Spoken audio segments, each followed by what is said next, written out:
কিরে ফুটো, কিরে ঢামড়া চুদা ওঠ রে, হাট মারা।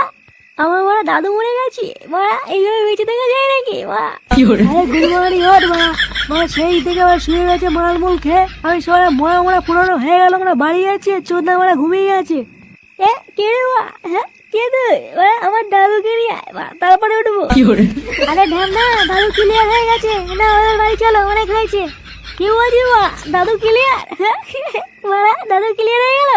আরে ঢ্যামনা উঠে আয় ভাই, তোকে মারা পরের দিন থেকে আবার মাল খাওয়াবো, উঠে আয় উঠে আয়। এইসব পরে হবে মা, আগে বল রাতে কি হচ্ছে, মেনু কি?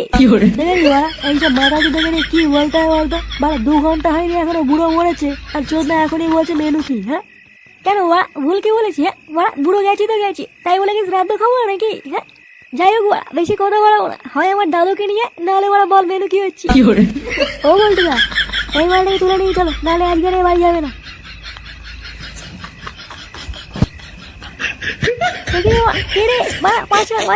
খুচরো পয়সা নেই, 5 হলে নাকি সেটা রাখি দেবো মা। ছাড়